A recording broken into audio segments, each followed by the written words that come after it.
Hi everyone, this is Anam. Welcome to PhD jobs and admission. तो आज की इस वीडियो में हम इंपॉर्टेंट एमसीक्यूज देखने जा रहे हैं on research methodology for your upcoming university of Lucknow for your PhD entrance examination. तो आपके लखनऊ यूनिवर्सिटी की जो पीएचडी एंट्रेंस एग्जामिनेशन के लिए एप्लीकेशन फॉर्म को फिलअप करना था, उसके डेट्स को एक्सटेंड कर दी है यूनिवर्सिटी ऑफ लखनऊ ने टिल 31 जनवरी 2024। तो याद रखना है 31 जनवरी तक आप रजिस्ट्रेशन कर सकते हो लास्ट।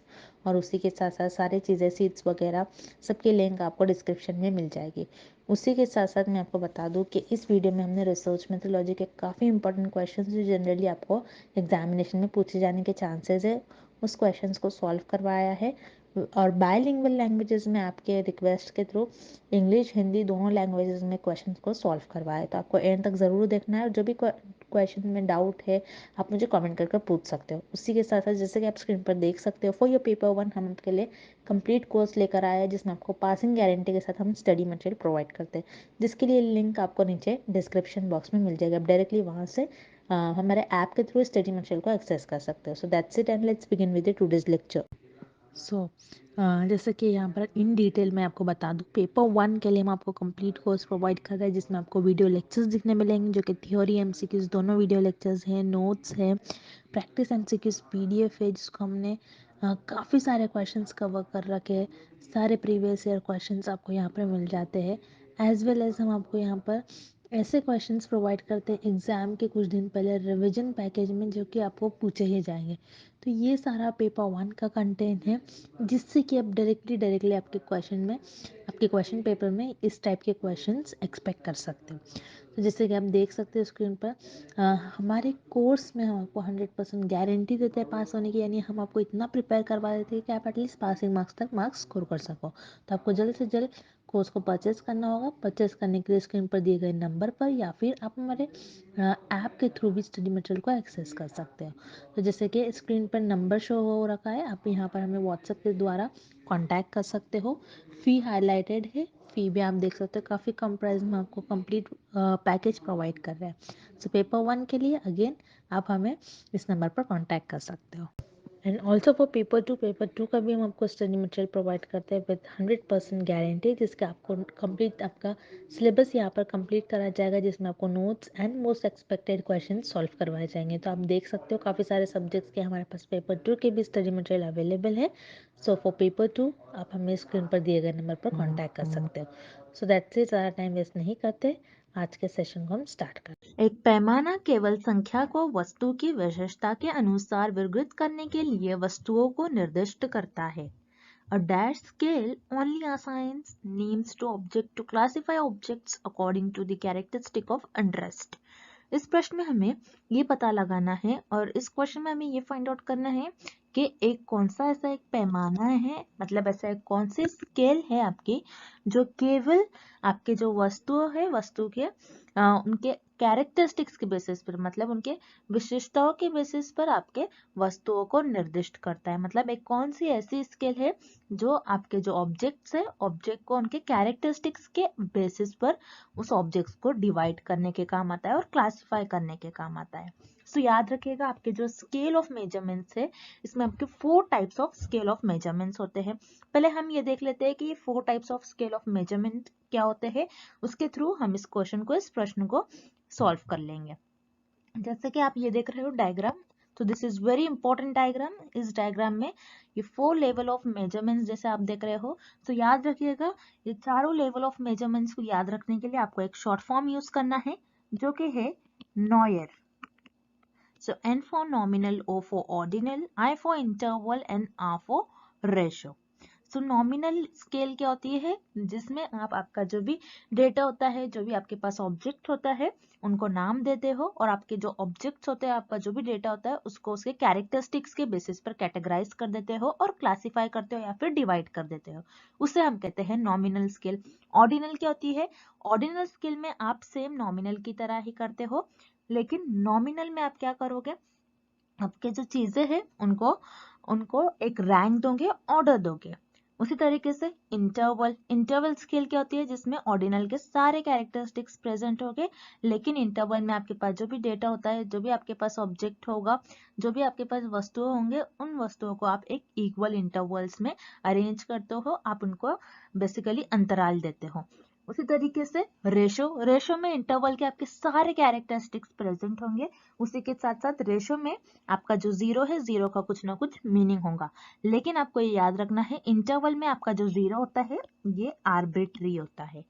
तो याद रखिएगा, ये जो चारों लेवल ऑफ मेजरमेंट्स है, इनको मैंने अपने नोट्स में बहुत अच्छी तरीके से समझाया है। जो भी हमारे बैच के स्टूडेंट्स हैं, मैं उनसे कहूंगी कि वो अपने नोट्स को एक बार देख ले, तो उनको ये चारों scale of measurements easily clear हो जाएगा। और मैंने अपने लेक्चर सीरीज में भी इसको बहुत अच्छी तरीके से बताया है।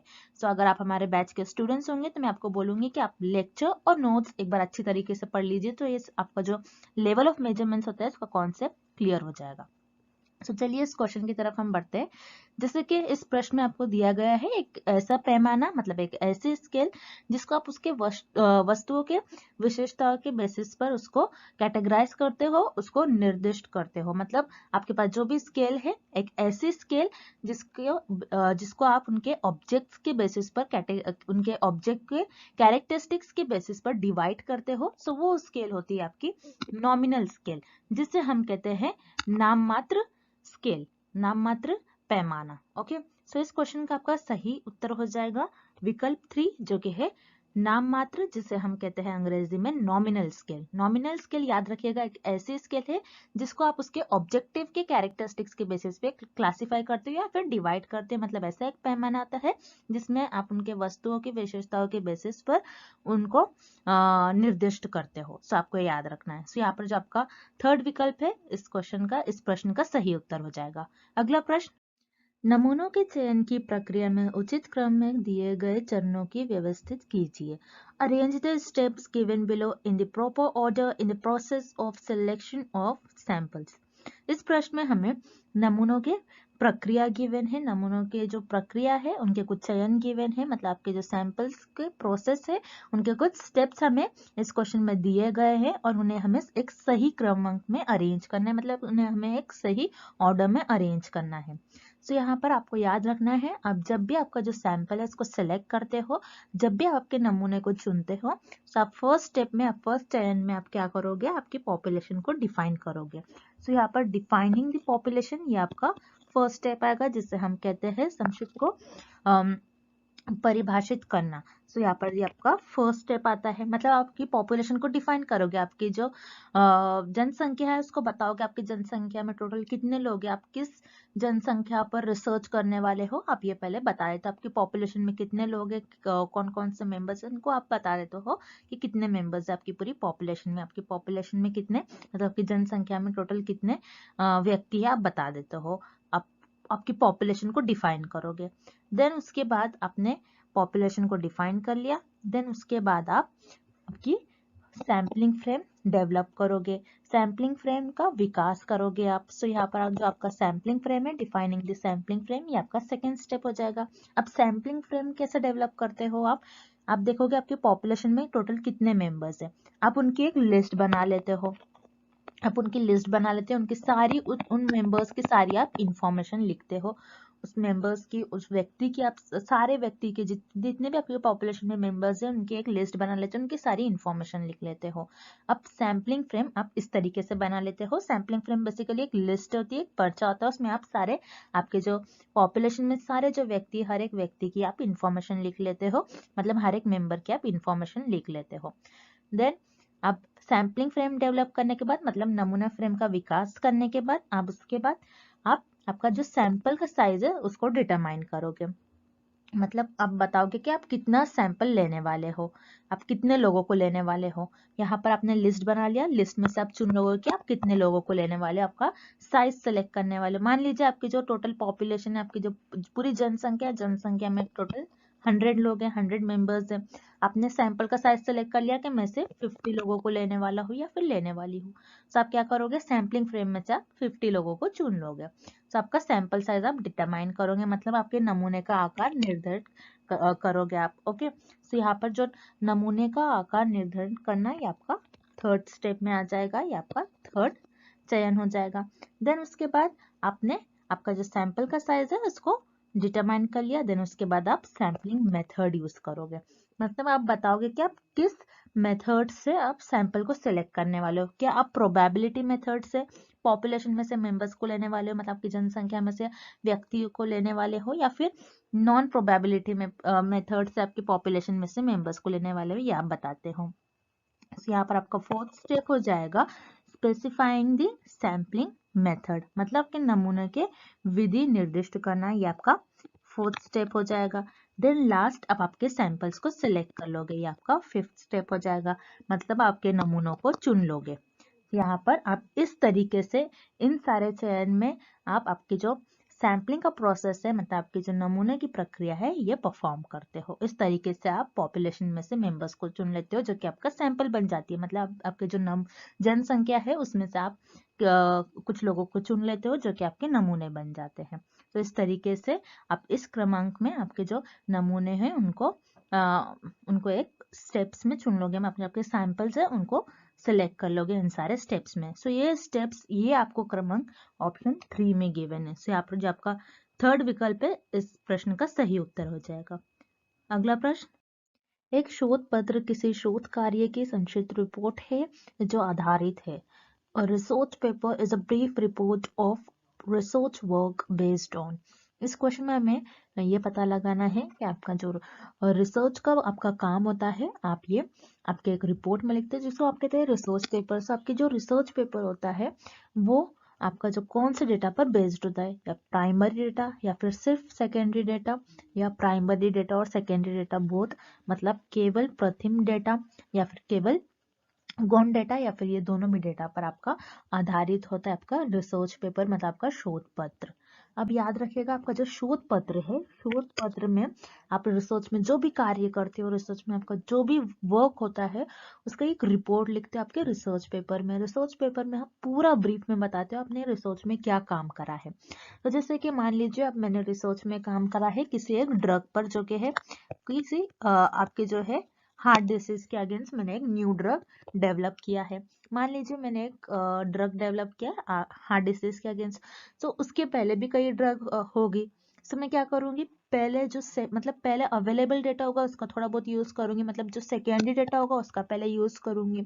अब उसके बेसिस पर मैं एक न्यू ड्रग बनाने की कोशिश करूंगी। तो यहाँ पर मैंने एक न्यू ड्रग बनाया। रिसर्च में हम नई नई चीजों पर काम करते हैं, मतलब अपने शोध में हम कुछ नया नया काम करते हैं, नए कार्य पर काम करते हैं। सो उसी तरीके से हम क्या करते हैं रिसर्च में, मान लीजिए मैंने एक ड्रग बनाया, तो ड्रग बनाने के लिए मुझे पुराने रेफरेंस यूज करना पड़ेगा जो पहले रिसर्चर ने किए हैं। जो पुरानी ड्रग होगी हार्ट डिसीज के अगेंस्ट, वो मुझे उसके बारे में थोड़ी बहुत इंफॉर्मेशन होनी चाहिए। फिर उसके बेसिस पर मैं एक न्यू ड्रग बनाऊंगी, मतलब मेरे पास अवेलेबल डेटा का मैं यूज करूंगी, और जो मैं अवेलेबल डेटा का यूज करते हुए एक न्यू डेटा बनाऊंगी, न्यू डेटा जनरेट करूंगी। तो मैंने क्या किया, पहले सेकेंडरी डेटा यूज करा, फिर प्राइमरी डेटा यूज करा, मतलब मैंने पहले गौण डेटा यूज करा, फिर प्राथमिक डेटा यूज करा, मतलब मैंने यहाँ पर प्राइमरी डेटा और सेकेंडरी डेटा दोनों का यूज करा। सो याद रखिए आपका जो रिसर्च वर्क होता है, रिसर्च वर्क में आप दोनों टाइप के डेटा का यूज करते हो, मतलब दोनों टाइप का आपका डेटा होगा, प्राथमिक डेटा और गौण डेटा। प्राथमिक का मतलब होता है प्राइमरी, सो आप primary data as well as secondary data दोनों का यूज करूंगी। प्राइमरी डेटा क्या होता है, जो रिसर्चर खुद जनरेट करते हैं, जो मैं खुद अपने न्यू इन्फॉर्मेशन लेके आऊंगी, उसे हम कहेंगे प्राइमरी डेटा। और सेकेंडरी डेटा क्या होता है, जो अवेलेबल डेटा हो, जो जिसके बारे में पहले से इन्फॉर्मेशन हमें पता होगी, वो होता है आपका सेकेंडरी डेटा। सो रिसर्च में हम ये दोनों भी टाइप का आपका डेटा होता है, आपके जो रिसर्च का वर्क होता है ये दोनों ही डेटा पर बेस्ड होता है। तो आपका जो रिसर्च का पेपर होगा, मतलब आपके जो शोध पत्र होगा, शोध पत्र में आपके पास जो भी डेटा होगा वो डेटा आपका प्राथमिक डेटा और गौण डेटा, ये दोनों पर आपका रिसर्च पेपर आधारित होगा। सो इस प्रश्न का आपका सही उत्तर हो जाएगा विकल्प 3, जो कि है आपका प्राथमिक और गौण डेटा दोनों भी, मतलब both primary and secondary data. अगला प्रश्न, उपचार एक दूसरा शब्द है जिसका उपयोग के लिए किया जाता है। Treatment is another term used for. इस प्रश्न में हमें ये पता लगाना है और इस क्वेश्चन में हमें ये फाइंड आउट करना है कि आपका जो ट्रीटमेंट है, ट्रीटमेंट ये टर्म हम कौन से वेरिएबल के लिए यूज करते हैं, मतलब आपका जो उपचार, उपचार ये एक टर्म और ये एक शब्द ये किस चर के लिए यूज करा जाता है, हमें ये फाइंड आउट करना है। सो याद रखिएगा, जैसे कि ये क्वेश्चन में सारे चर से रिलेटेड हमें ऑप्शन दिया गए हैं, मतलब आपके जो वेरिएबल से रिलेटेड सारे ऑप्शंस दिए गए हैं। सो याद रखिएगा, जैसे कि एक्सपेरिमेंटल रिसर्च में आपके वेरिएबल से आप वेरिएबल्स के बीच में आप रिलेशनशिप फाइंड आउट करते, मतलब आपके चरों के बीच का संबंध बताते हो। तो एक्सपेरिमेंटल रिसर्च में आपके दो मेन वेरिएबल होते हैं, जो कि होता है independent variable and dependent variable. Independent variable जिसे हम कहते हैं स्वतंत्र चर, और डिपेंडेंट वेरिएबल जिसे हम कहते हैं निर्भर चर। तो इंडिपेंडेंट वेरिएबल का आप इफेक्ट देखते हो कि डिपेंडेंट वेरिएबल पर क्या हो रहा है, मतलब कॉज एंड इफेक्ट रिलेशनशिप देखते हो between the independent and dependent variable, मतलब आपके जो स्वतंत्र चर और निर्भर चर के बीच में कैसा कारण और प्रभाव है, आप ये देखते हो कैसा कॉज एंड इफेक्ट रिलेशनशिप है। इंडिपेंडेंट वेरिएबल आपका कैसा प्रभाव दिखा रहा है डिपेंडेंट वेरिएबल पर, हम ये देखते हैं आपके एक्सपेरिमेंटल रिसर्च में, मतलब प्रायोगिक रिसर्च में, प्रायोगिक शोध में। तो याद रखिएगा, जैसे कि एक्सपेरिमेंटल रिसर्च में हम इंडिपेंडेंट वेरिएबल को कम ज्यादा करते हैं, उसमें हेर फेर करते हैं, हम अपना आपका जो स्वतंत्र चर होता है, मतलब आपका जो इंडिपेंडेंट वेरिएबल होता है, इसमें हम हेर फेर करते हैं, इसमें हम चेंजेस करते हैं, इसको हम मैनिपुलेट करते हैं, ये देखने के लिए इसका प्रभाव कैसा दिखा रहा है, इंडिपेंडेंट वेरिएबल कैसा प्रभाव दिखा रहा है डिपेंडेंट वेरिएबल पर। सो आपने क्या किया, यहाँ पर इंडिपेंडेंट वेरिएबल के साथ हम छेड़छाड़ कर रहे हैं, मतलब इंडिपेंडेंट वेरिएबल को हम हेर फेर कर रहे हैं, उसको चेंज कर रहे हैं, उसको मैनिपुलेट कर रहे हैं, इसीलिए इंडिपेंडेंट वेरिएबल को हम कहते हैं ट्रीटमेंट वेरिएबल। सो याद रखिएगा, इंडिपेंडेंट वेरिएबल जिसे हम कहते हैं स्वतंत्र चर, स्वतंत्र चर को हम उपचार भी कहते हैं। सो याद रखिएगा, स्वतंत्र चर को हम उपचार चर कहते हैं, मतलब इंडिपेंडेंट वेरिएबल को हम ट्रीटमेंट वेरिएबल भी कहते हैं। सो इस प्रश्न का आपका सही उत्तर हो जाएगा विकल्प सेकंड, जो है कि आपका स्वतंत्र चर इंडिपेंडेंट वेरिएबल। अब जो रिमेनिंग ऑप्शन है उन्हें भी हम एक बार देख लेते हैं। सो फर्स्ट ऑप्शन, फर्स्ट विकल्प आपका निर्भर चर, जिसे हम कहते हैं डिपेंडेंट वेरिएबल। सो डिपेंडेंट वेरिएबल को आप ट्रीटमेंट नहीं कहोगे, बल्कि डिपेंडेंट वेरिएबल को आप कहते हो ऑब्जर्व वेरिएबल, जिसको आप सिर्फ ऑब्जर्व करते हो, उस पर कैसा इफेक्ट जो दिखा रहा है आपका इंडिपेंडेंट वेरिएबल, उसके पास इफेक्ट को आप ऑब्जर्व करते हो। सो यहाँ पर जो आपका विकल्प, फर्स्ट विकल्प है, ये गलत हो जाएगा, आपका फर्स्ट ऑप्शन इनकरेक्ट हो जाएगा। देन मॉडरेटिंग वेरिएबल, मॉडरेटिंग चर जिसे हम मॉडरेटिंग चर कहते हैं। मॉडरेटिंग वेरिएबल क्या होते हैं, जो आपके independent variable as well as dependent variable, ये दोनों को अफेक्ट करता है, ये दोनों को हार्म करता है, तो उसे हम कहते हैं मॉडरेटिंग वेरिएबल। सो मॉडरेटिंग वेरिएबल भी इस प्रश्न का गलत उत्तर हो जाएगा। देन इंटरवेनिंग वेरिएबल, जिसे हम कहते हैं हस्तक्षेप करने वाला चर, मतलब आपका जो इंटरवेनिंग वेरिएबल होगा, ये आपका बताएगा कि आपका जो इंडिपेंडेंट वेरिएबल है और डिपेंडेंट वेरिएबल के बीच में क्या नेटवर्क है, किस वजह से आपका जो इंडिपेंडेंट वेरिएबल है डिपेंडेंट वेरिएबल को अफेक्ट कर रहा है, इन दोनों के बीच का आपको नेटवर्क बताता है आपका इंटरवेनिंग वेरिएबल। सो इंटरवेनिंग वेरिएबल भी मतलब आपका हस्तक्षेप करने वाला चर भी इस प्रश्न का सही उत्तर नहीं होगा। तो याद रखिएगा, उपचर वेरिएबल जिसे ये टर्म और ये शब्द यूज करा जाता है आपके स्वतंत्र चर के लिए, मतलब आपका जो ट्रीटमेंट ये टर्म है आपका यूज करा जाता है इंडिपेंडेंट वेरिएबल के लिए। सो इस क्वेश्चन का आपका, इस प्रश्न का सही उत्तर हो जाएगा सेकेंड विकल्प, जो कि है इंडिपेंडेंट वेरिएबल स्वतंत्र चर। अगला प्रश्न, जनसंख्या जनगणना डैश शोध का एक उदाहरण है। Population census is an example of dash research. इस प्रश्न में हमें पता लगाना है आपकी जो जनसंख्या जनगणना है, जनसंख्या जनगणना ये किस शोध का उदाहरण होगी, मतलब आपकी जो पॉपुलेशन सेंसस है ये किस रिसर्च का एग्जाम्पल होगी, हमें ये पता करना है। सो पॉपुलेशन सेंसस मतलब कि जो जनसंख्या जनगणना होती है, ये इस शब्द का अर्थ क्या होता है आपको पहले ये पता होना चाहिए, मतलब पॉपुलेशन सेंसस का मीनिंग क्या होता है आपको पता, ये पहले पता होना चाहिए।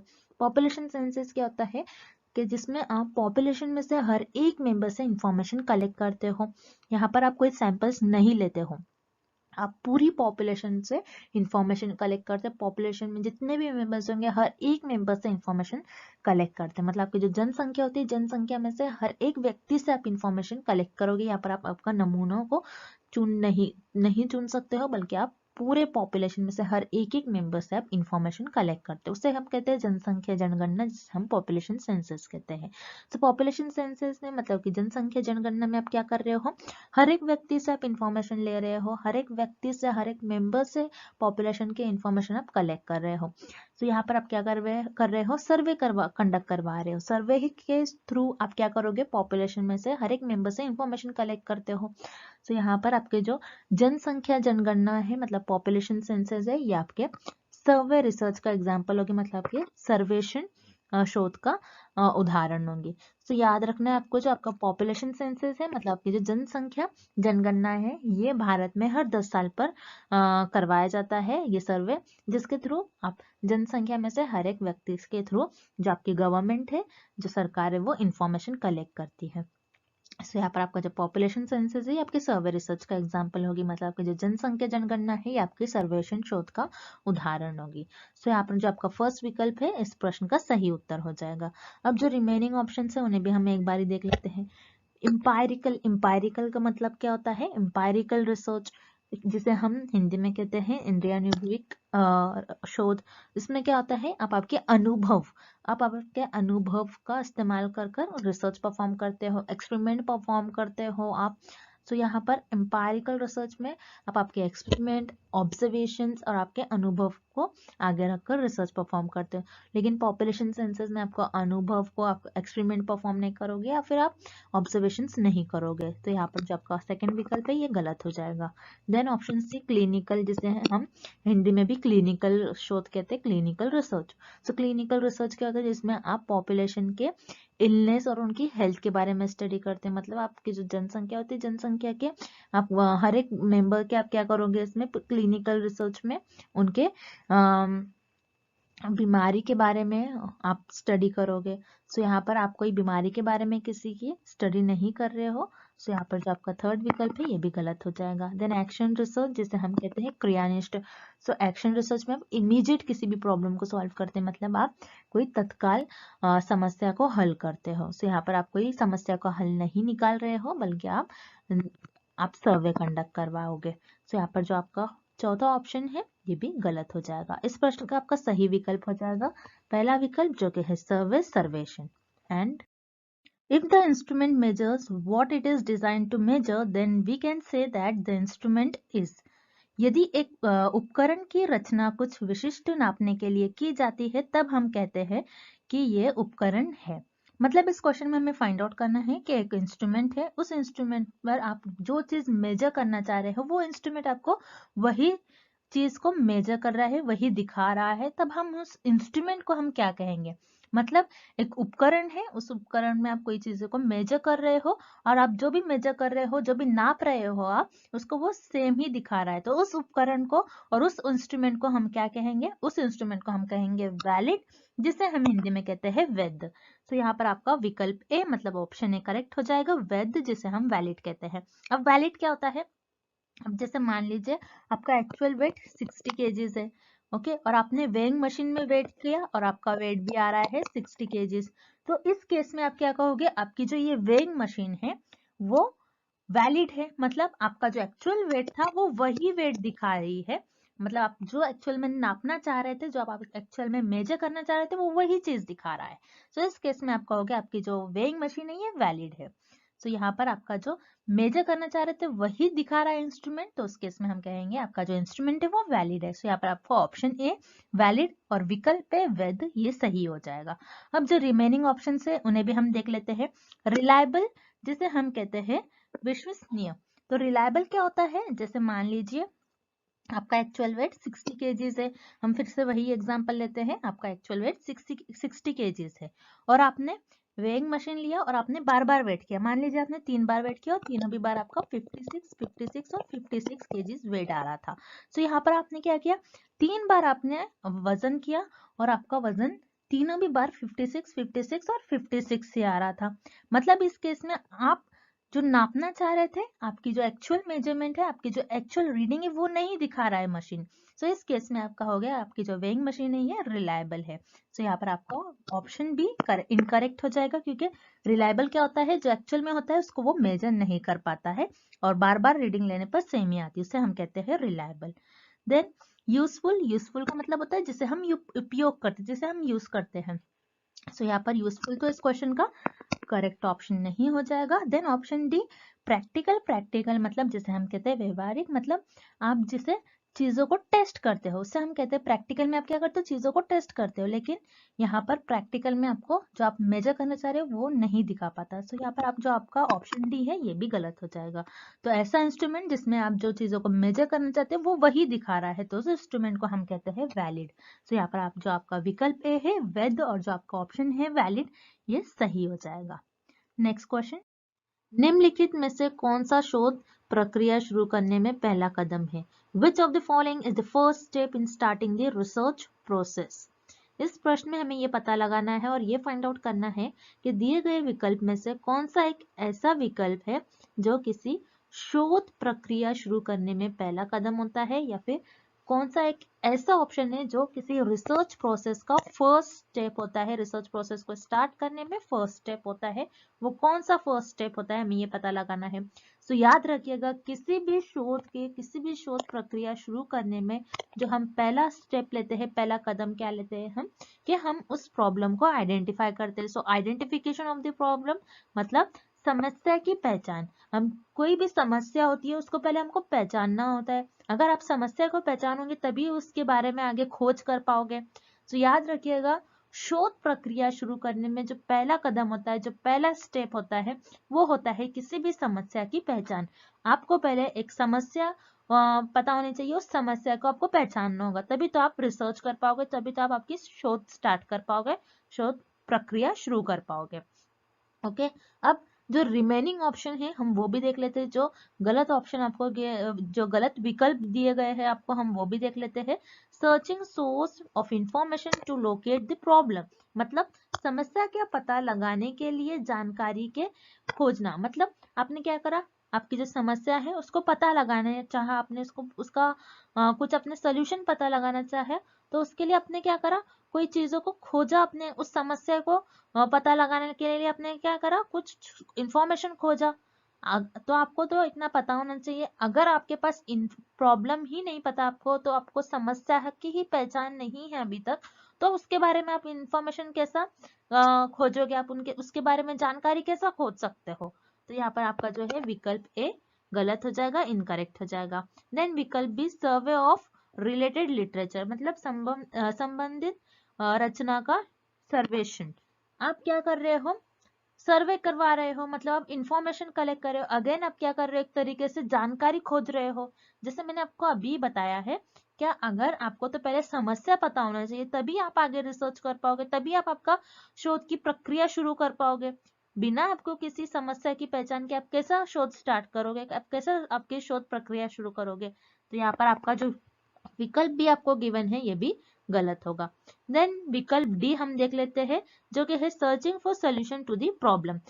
अगेन यहाँ पर आपको ऑप्शन ए बी और डी तीनों का भी मतलब सेम ही है, आप क्या कर रहे हो, वो किसी भी समस्या का हल निकाल रहे हो, समस्या का समाधान खोज रहे हो, उसका सोल्यूशन फाइंड आउट कर रहे हो, आप सोल्यूशन सर्च कर रहे हो। तो आप क्या कर रहे हो, समस्या का समाधान खोज रहे हो। आपने क्या करा, मैंने आपको पहले ही बताया कि फर्स्ट स्टेप क्या होता है, किसी भी रिसर्च प्रोसेस का फर्स्ट स्टेप क्या, फिर किसी शोध प्रक्रिया को शुरू करने का जो पहला कदम होता है कि आप कोई समस्या को पहचान लेते हो। बिना समस्या को पहचाने बगैर आप उस समस्या का कैसे समाधान खोज करोगे, उसका कैसा सोल्यूशन कैसे खोज करोगे आप। ओके, तो पहले आप क्या करोगे, किसी भी रिसर्च प्रोसेस का, किसी भी शोध प्रक्रिया का शोध प्रक्रिया को शुरू करने में जो पहला कदम होता है, जो फर्स्ट स्टेप होता है, वो होता है आइडेंटिफिकेशन ऑफ ए प्रॉब्लम मतलब समस्या का पहचान। किसी भी समस्या को आपको पहचानना होगा, तभी आप आगे रिसर्च कर पाओगे, तभी आप आगे शोध कर पाओगे। इसलिए आपका इस प्रश्न का करेक्ट उत्तर हो जाएगा, आपका इस प्रश्न का सही उत्तर हो जाएगा विकल्प सी समस्या की पहचान, that is identification of the problem. And thank you for watching this video. Good luck with your preparation and see you tomorrow with another video.